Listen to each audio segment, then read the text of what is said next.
नमस्कार दोस्तों। तो आज हम आपको सुनाने जा रहे हैं माता महालक्ष्मी जी की व्रत कथा। तो हिंदू धर्म में महालक्ष्मी व्रत का विशेष महत्व है।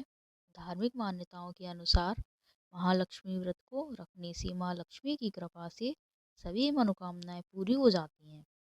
महालक्ष्मी व्रत से जीवन की सभी समस्याएं दूर हो जाती हैं और जीवन आनंदमय हो जाता है। इस व्रत में अन्न ग्रहण नहीं किया जाता है।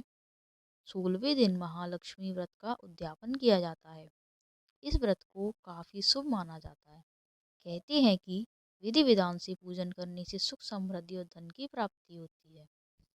मान्यता है कि जिस घर की महिलाएं इस व्रत को रखती हैं उस घर में पारिवारिक शांति हमेशा बनी रहती है।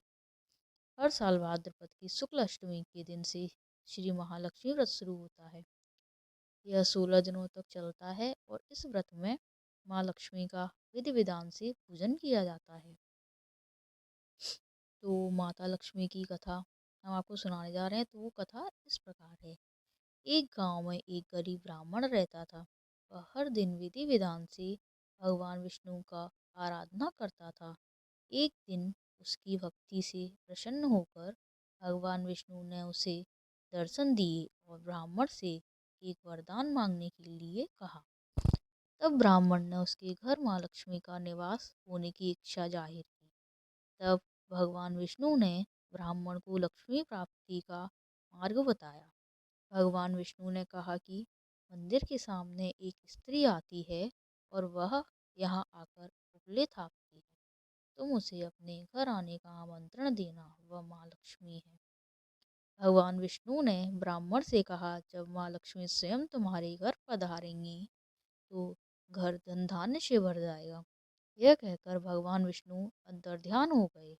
अगले दिन ब्राह्मण सुबह सुबह ही मंदिर के पास बैठ गया। लक्ष्मी माँ उपले थापने के लिए आई तो ब्राह्मण ने उनसे घर आने का निवेदन किया। ब्राह्मण की बात सुनकर माता लक्ष्मी समझ गईं कि यह विष्णु जी के कहने पर ही हुआ है। लक्ष्मी जी ने ब्राह्मण से कहा कि मैं तुम्हारे साथ चलूंगी, लेकिन तुम्हें पहले महालक्ष्मी व्रत करना होगा। 16 दिन तक व्रत करने और 16वें दिन चंद्रमा को अर्घ देने से तुम्हारी मनोकामना पूरी हो जाएगी। ब्राह्मण ने माँ लक्ष्मी के कहे अनुसार व्रत किया और माँ लक्ष्मी को उत्तर दिशा की ओर मुख करके पुकारा। इसके बाद माँ लक्ष्मी ने अपना वचन पूरा किया। माना जाता है कि तभी से महालक्ष्मी व्रत की परंपरा शुरू हुई थी। तो दोस्तों, ये थी माता महालक्ष्मी जी की व्रत कथा। अगर आपको ये कथा पसंद आई हो और आप इस प्रकार की और भी कथाएं सुनना चाहती हैं तो आप मेरे चैनल को लाइक और सब्सक्राइब करना ना भूलें। धन्यवाद।